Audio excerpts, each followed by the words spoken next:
जो चिराग पासवान एक तरफ ये दावा कर रहे हैं कि काठ की हांडी दोबारा नहीं चढ़ेगी, वो अपने सांसदों को दूसरी तरफ परेड क्यों करा रहे हैं?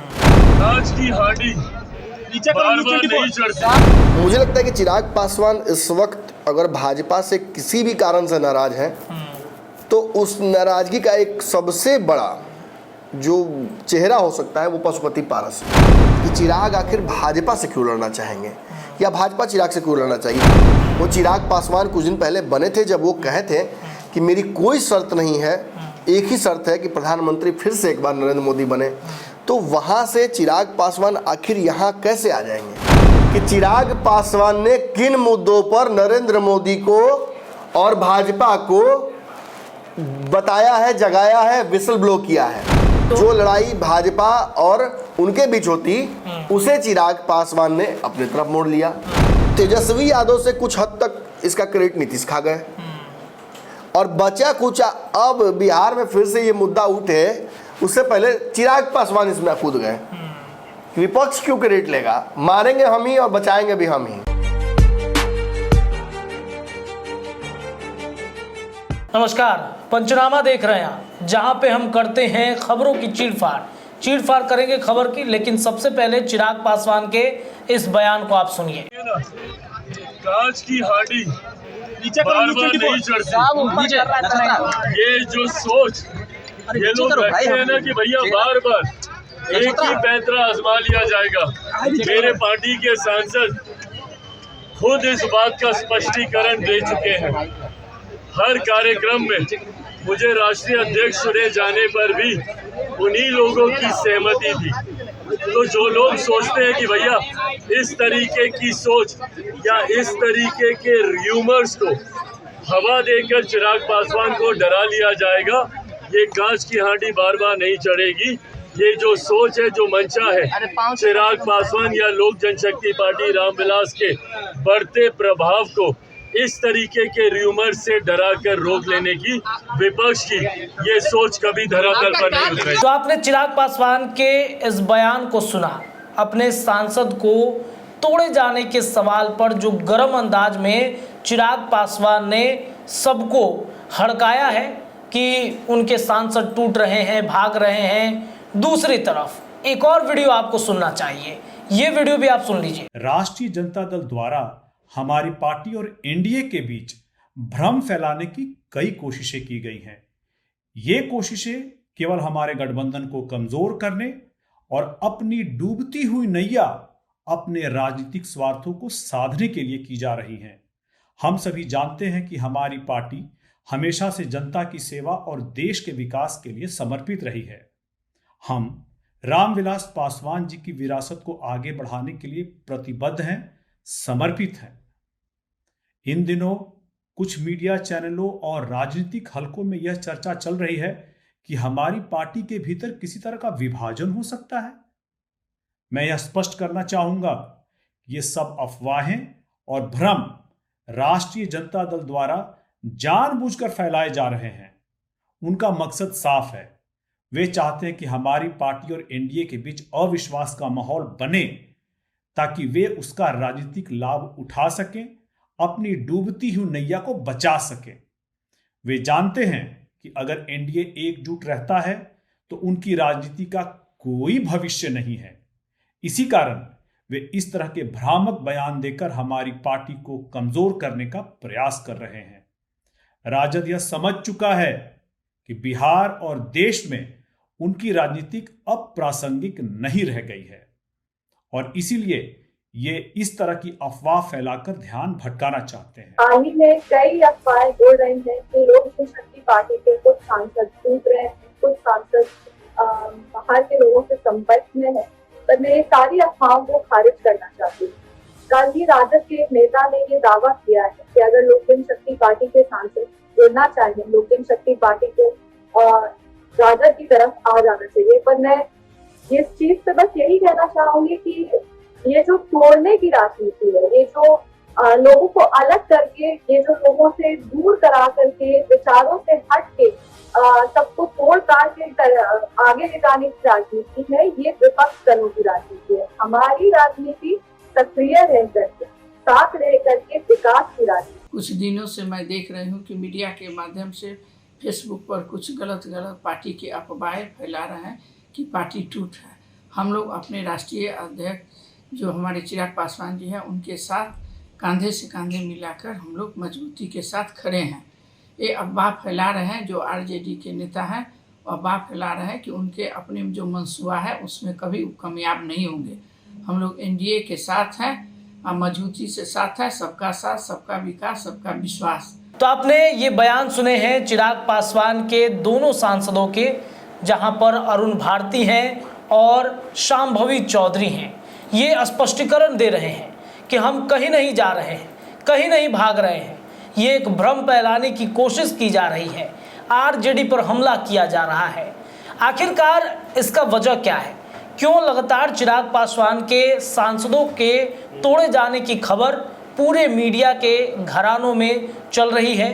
चिराग पासवान के ऊपर में जो सवाल खड़े किए जा रहे हैं कि मोदी के हनुमान इतने ज़्यादा परेशान क्यों हो गए हैं अपने राम से, इन तमाम चीज़ों पर ये जो चिराग पासवान की पार्टी के अंदर चल रहा है इसे हमने डिकोड कर लिया है और इसी विषय पर आज हम चीरफाड़ करवाएंगे। हमारे संपादक डॉक्टर नमन मिश्रा सर जुड़ चुके हैं आप सभी दर्शकों के बीच। आखिरकार चिराग के मन में चल क्या रहा है? दो तरह की बातें क्यों चिराग पासवान की तरफ से की जा रही हैं? सर, चिराग कल एयरपोर्ट पर जो बयान दे रहे थे कि बार बार काट की हांडी नहीं चढ़ेगी, बार बार जो परिस्थितियां मेरे पार्टी के खिलाफ बनाई जा रही हैं ऐसा नहीं होगा, काफ़ी गर्म अंदाज में थे। दूसरी तरफ आज लगातार अपने सांसदों का बयान जारी करा रहे हैं, कह रहे हैं कि कोई टूट नहीं होने वाला है, कोई कुछ भी नहीं होने वाला है। ये इसका मतलब क्या है? दर्शक भी कंफ्यूज है, जनता भी परेशान है कि हो क्या रहा है ये। देखिए, ये तो सच है कि कॉन्फ्लिक्टिंग लग रहा है उनका बयान और उनके एक्शंस दोनों कॉन्फ्लिक्टिंग लग रहे हैं। जो चिराग पासवान एक तरफ ये दावा कर रहे हैं कि काट की हांडी दोबारा नहीं चढ़ेगी, वो अपने सांसदों को दूसरी तरफ परेड क्यों करा रहे हैं? मुलाकात क्यों हो रही है बार बार? देखिए, हम मुलाकात पर सवाल खड़े करने वाले कौन होते हैं, लेकिन जब स्पष्टीकरण वीडियो आने लगे के करके सांसदों के, तो ये तो तय हो गया कि कुछ ना कुछ जरूर चल रहा है। और चिराग की भाषा भी कल मैंने देखी, जब वो एयरपोर्ट पर आए तो उनके फेशियल एक्सप्रेशन को भी मैंने रीड करने की कोशिश की। गुस्सा था अंदर, नाराजगी थी अंदर। अब ये नाराजगी ऑब्वियसली उनके भाषा से ही एनालाइज किया जा सकता है, क्योंकि उन्होंने नाम तो किसी का लिया नहीं। कौन तोड़ेगा कौन नहीं तोड़ेगा? देखिए, मुझे लगता है कि चिराग पासवान इस वक्त अगर भाजपा से किसी भी कारण से नाराज हैं तो उस नाराजगी का एक सबसे बड़ा जो चेहरा हो सकता है वो पशुपति पारस है। अच्छा। चिराग पासवान ने जिस दिन कहा कि पशुपति पारस एनडीए का हिस्सा नहीं है, उसी दिन से बीजेपी के नेता लगातार ये दावा कर रहे हैं और भाजपा उसे इनफैक्ट उस स्टेटमेंट को चिराग पासवान के नल करने की कोशिश कर रही है, ज़ीरो करने की कोशिश कर रही है, बार बार ये बयान देकर कि Pashupati Paras is a part of NDA और कहीं वो गए नहीं हैं। इतना ही नहीं, अमित शाह से पशुपति पारस की जब मुलाकात हो जाती है उसके बाद उनके राज्यपाल बनने की चर्चाएं जो शुरू हो जाती हैं, या प्रिंस पासवान के बिहार में सेटल होने की बात चलती है राजनीति में, तो ये सारी चर्चाएं क्यों हो रही हैं? ये इसलिए हो रही है क्योंकि भाजपा भी काउंटर बैलेंस कर रही है। जैसे चिराग पासवान विभिन्न मुद्दों पर, मतलब अब तो मुद्दे अनगिनत हो गए हैं, चूँकि एक और उस मुद्दों की लिस्ट में जुड़ गया है, लंबा लिस्ट। स्टार्ट उन्होंने क्रीमी लेयर से किया, फिर आपने देखा कि उन्होंने वक्फ बोर्ड के मुद्दे पर बातचीत की, फिर उन्होंने लैटरल एंट्री पर बात की, फिर आपने देखा कि देश भर में जातीय गणना की पैरवी कर रहे थे।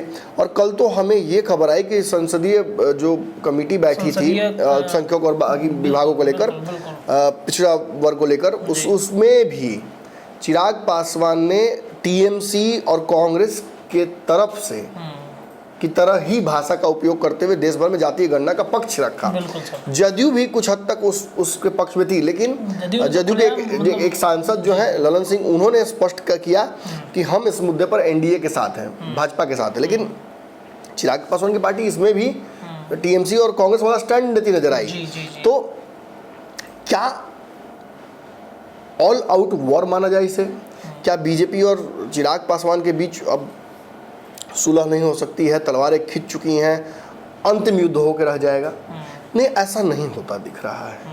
देखिए, भाजपा भी बहुत अच्छे से समझती है कि चिराग पासवान के पास अब अब वो चिराग पासवान वो नहीं है जो 2019, 20 या 18 में भाजपा के आगे पीछे घूम रहे थे, जो अपने पिता की राजनीति के परछाई बनकर घूम रहे थे। चिराग पासवान ने जितने दिन भी उनकी पार्टी टूटी रही, जितने दिन उनके सांसद भागे रहे, जितने दिन चाचा ने पार्टी अलग बनाई चलाई और मंत्री रहे, उतने दिन अपनी पार्टी पर मेहनत किया, जनता के बीच गए, कार्यकर्ताओं को मजबूत किया। तो उसका प्रतिफल तो चुनाव में मिलना तय है ना। आप जब भी मेहनत करते हैं, स्टूडेंट्स पढ़ाई करते हैं, कॉर्पोरेट्स जब समय देते हैं अपने काम को, तो ऑब्वियसली रिजल्ट्स आते हैं। चिराग पासवान ने भी कोई नई बात नहीं की, उन्होंने अपनी पार्टी को समय दिया, जनता के बीच गए और उसका रिजल्ट उन्हें मिला। आज प्रशांत किशोर भी वही काम कर रहे हैं, जनता के बीच जा रहे हैं तो उनको रिजल्ट मिल रहे हैं। आज लोग वीर प्रशांत किशोर के पीछे लग रही है। 2019-20 में तेजस्वी यादव ने ये काम किया था, भीड़ जुटा ली थी एक अच्छी खासी, और तेजस्वी काफ़ी पॉपुलर हुए थे उस दौरान जब उस विपक्ष में थे। तो सत्ता एक कुशन देता है, सत्ता एक आपको फील गुड में डाल देता है, लेकिन चिराग ने उस फील गुड को एक्सेप्ट करने के बजाय लगातार संघर्ष करने की रणनीति बनाई हुई है, जो मुझे देखकर लगा इधर कुछ दिनों में। लेकिन एक बात तो है कि चिराग आखिर भाजपा से क्यों लड़ना चाहेंगे, या भाजपा चिराग से क्यों लड़ना चाहिए। कल भी हमने देखा कि भाजपा महकमे के लोग, बहुत लोग तो कुछ नहीं बोल रहे हैं, लेकिन पशुपति पारस को सामने करके पावर बैलेंसिंग की जा रही है। Power balancing in the sense कि चिराग को जब जब डिमोरलाइज करना हो तो पशुपति पारस को झाड़ पोंछ कर निकाल दिया जा रहा है बाहर। ठीक है, इनको फिर बना देंगे हम कुछ, इनको ये दे देंगे, उनको वो दे देंगे, और यहीं पे चिराग को ज़्यादा चिढ़ बढ़ रहा है भाजपा से। मैं खुल के बोल रहा हूँ, चिराग को बाकी किसी मुद्दे पर बहुत दिक्कत नहीं है। इस मुद्दे पर जब जब पशुपति पारस को वापस लाने की या जिंदा करने की बात राजनीति में हो रही है, तब तब चिराग पासवान बहुत नाराज हो रहे हैं, और उस नाराजगी में वो एक और मुद्दा नया छेड़ दे रहे हैं। तो क्या हो रहा है कि इसका अब कास्केडिंग इफेक्ट होने लग रहा है। एक एक्शन फिर रिएक्शन, फिर एक्शन फिर रिएक्शन, और होते होते आज परिस्थिति ये बनी है कि सब जगह ये चर्चा हो रही है। सच्चाई कितनी है वो तो जनता जाने, चिराग पासवान जाने, उनके सांसद जाने, भाजपा जाने, लेकिन चर्चा ये हो रही है कि उनके सांसदों को तोड़ लिया जाएगा।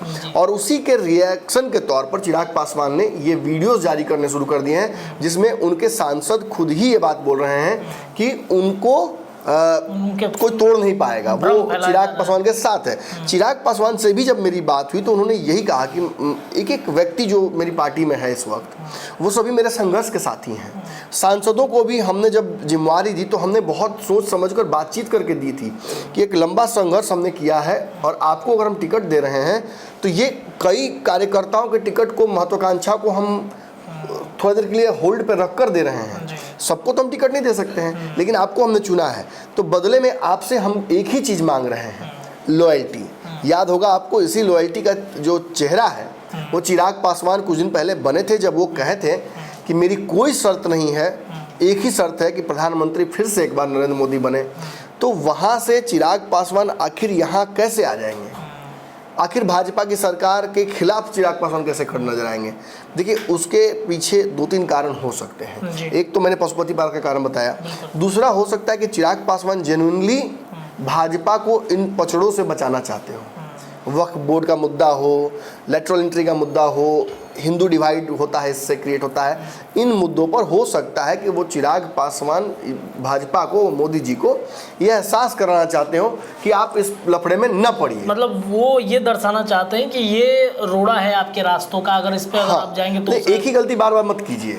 आप बार बार जब विभाजन की बात कीजिएगा या दलितों के हक को मारिएगा तो ऑब्वियसली हिंदू में डिवाइड क्रिएट होगा ना, उसका फायदा किसको होगा, विपक्ष को होगा।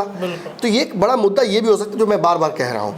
तीसरा जो मैंने कल से आज तक में एनालाइज किया है और उस पैटर्न को आज वेरीफाई कहीं ना कहीं कर दिया गया उनकी पार्टी के द्वारा, मैं कहीं ना कहीं इस बात को समझ रहा था और अंदाजे लगा रहा था कि चिराग की एक महत्वाकांक्षा ये भी हो सकती है कि फिलहाल भाजपा और जो एनडीए सरकार बिहार में केंद्र में है उसे बिहार में भी रिपीट किया जाए आने वाले विधानसभा चुनाव में, और उसमें चिराग का भी फायदा है। चिराग को भी अच्छी खासी सीटें जीत कर आएंगी और वो भी बिहार सरकार के एक मजेदार हिस्सा हो सकते हैं।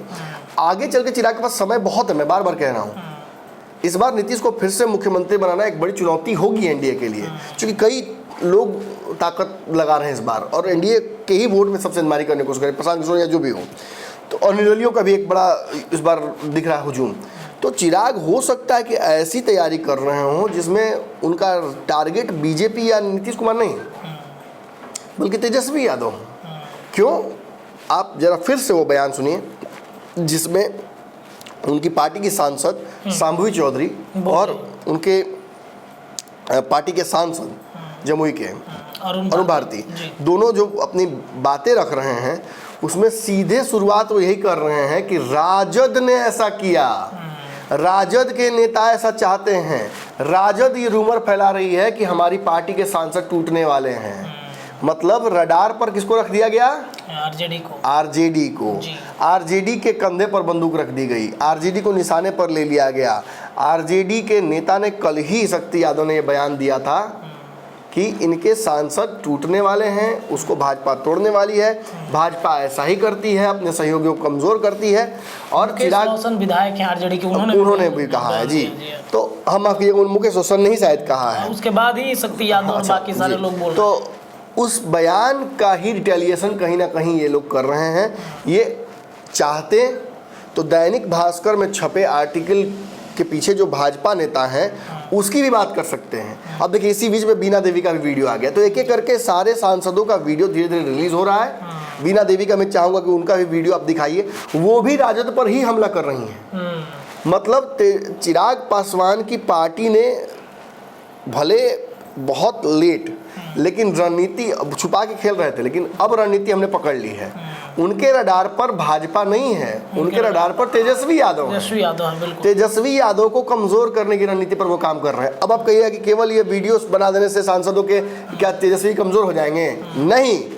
अब जरा आप थोड़ा पीछे चलिए और पीछे चल के ये देखिए कि चिराग पासवान ने किन मुद्दों पर नरेंद्र मोदी को और भाजपा को बताया है, जगाया है, विसल ब्लो किया है। सबसे पहला मुद्दा चिराग पासवान ने सबसे पहला मुद्दा जो उठाया वो क्रीमी लेयर का मुद्दा। क्रीमी लेयर के मुद्दे को का वास्तविक तौर पर किसे उठाना चाहिए? क्रीमी लेयर के मुद्दे पर वास्तविक तौर पर तेजस्वी यादव को उठाना चाहिए था, कांग्रेस को उठाना चाहिए। और कांग्रेस तेजस्वी ने उठाने की कोशिश की भी और किया भी, लेकिन तेजस्वी यादव की जगह जब चिराग पासवान इन मुद्दों पर भारी पड़ जाते हैं तो आप बिहार में तेजस्वी की चर्चा कम सुनते हैं, चिराग की ज्यादा सुनते हैं। तो दलितों को, पिछड़ों को ये मैसेज आता है कि चिराग हमारा अपना है, वो मोदी से भी लड़ने के लिए तैयार है। भले चिराग पासवान मोदी जी की सरकार गिराए ना गिराए, यहाँ एक ब्राउनी पॉइंट चिराग पासवान ने एक एक्स्ट्रा कुकी अपने बैग में डाल दिया। इसके तुरंत बाद आपने देखा कि लेटरल एंट्री का मुद्दा आया। रोस्टर सिस्टम को फॉलो करके भाजपा काम कर रही थी। चिराग पासवान ने भाजपा पर कोई हमला नहीं किया, बल्कि चिराग पासवान ने यह कहा कि नरेंद्र मोदी इस फैसले को वापस ले लेंगे तो बहुत अच्छा होगा, और नरेंद्र मोदी जी ने वापस ले लिया। दोनों लेटरल एंट्री और क्रीमी लेयर दोनों पर उन्होंने नरेंद्र मोदी को बधाई देते हुए कहा कि हमारे नेता ने प्रयास किया और नरेंद्र मोदी ने उस प्रयास को सफल बनाया, इसलिए दोनों को बधाई। और चिराग पासवान का भी नाम आप बिहार में फिर इस मुद्दे पर सुनते हैं। लेटरल एंट्री में भी तेजस्वी यादव जो पूरा लाइमलाइट लेते, उसमें से एक बड़ा हिस्सा चिराग ने ले लिया। बिल्कुल। वक्फ बोर्ड का मुद्दा तो निश्चित ही तेजस्वी का मुद्दा था, उस पर तो चिराग को बोलने का अधिकार ही नहीं था सच पूछिए तो, लेकिन चिराग पासवान ने उसमें भी अपनी हिस्सेदारी तेजस्वी यादव से ले ली। तेजस्वी तो जो लड़ाई भाजपा और उनके बीच होती उसे चिराग पासवान ने अपनी तरफ मोड़ लिया। और इसकी वजह से क्या होता है? इसकी वजह से सारा जो एक तरह से कहा सकता है अटेंशन है वो पूरी तरीके से मुसलमानों का चला जाता है। किसके पास? कि चिराग के पास कि भाई तेजस्वी नहीं, चिराग पासवान भी हमारे नेता हैं और चिराग पासवान भी हमारे बड़े नेता हो सकते हैं, हमारे हक के लिए लड़ सकते हैं। इमाम गजाली ने शब्द चयन गलत कर दिया, नहीं तो बात तो सही बोल रहे थे, शब्द चयन गलत कर दिया और गलत जगह टारगेट कर दिया, जिसकी वजह से खटास उत्पन्न हो सकता है चिराग और भाजपा के रिश्तों में और नरेंद्र मोदी के रिश्तों में। तो इस वजह से उनको शोकोज कर दिया गया। लेकिन सच्चाई है कि बिहार में एक बहुत बड़ा मुसलमान परिवार तो चिराग पासवान की तरफ रुझान रखे हुए हैं। कैसे? सिवान से शहाबुद्दीन परिवार की लगातार मुलाकातें जो होती हैं चिराग पासवान से, उसे आप कैसे लीजिएगा? बिल्कुल। मतलब चिराग पासवान निश्चित ही एक बहुत बड़ा टारगेट ऑडियंस या टारगेट वोट मुसलमान का मानकर चल रहे हैं। इस चुनाव में कुछ हिस्सा भी तोड़ लेंगे तो तेजस्वी को नुकसान होगा, भाजपा को तो नुकसान होना नहीं है। और आगे चल के चिराग पासवान को ये बड़ा वोट बैंक और लुभाएगा, आने वाले चुनाव में उसको उनके प्रति आकर्षित होगा। जी। ये बयान देने की वजह से 2 हो गए मुद्दे, अब 3 मुद्दे होंगे। इनफैक्ट चौथा मुद्दा जो जातीय गणना वाला है, ये जातीय गणना का मुद्दा है किस पार्टी का?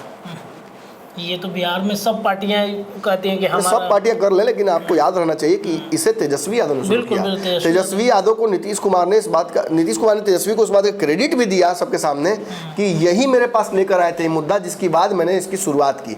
और आज देश भर में कांग्रेस भी इसकी बात करती है, तो केवल इसलिए करती है क्योंकि तेजस्वी ने इसकी शुरुआत जी। की। और तेजस्वी से पहले लालू यादव ही एकमात्र नेता थे जिन्होंने जातीय गणना की बात की थी बिल्कुल। या ऐसे किसी कॉन्सेप्ट की चर्चा की थी। बिल्कुल सर। तेजस्वी यादव से कुछ हद तक इसका क्रेडिट नीतीश खा गए, और बचा कुचा अब बिहार में फिर से ये मुद्दा उठे, उससे पहले चिराग पासवान इसमें कूद गए।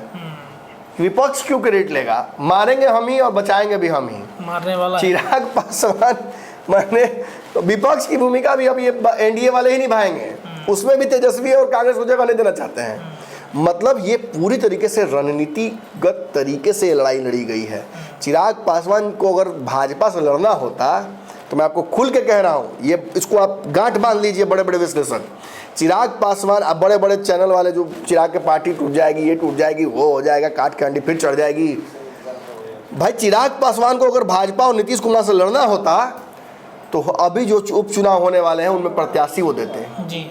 चिराग पासवान से, अब ये बात बोलनी चाहिए कि नहीं बोलनी चाहिए मुझे नहीं पता, लेकिन चिराग पासवान से इस मुद्दे पर भी मेरी बात हुई थी।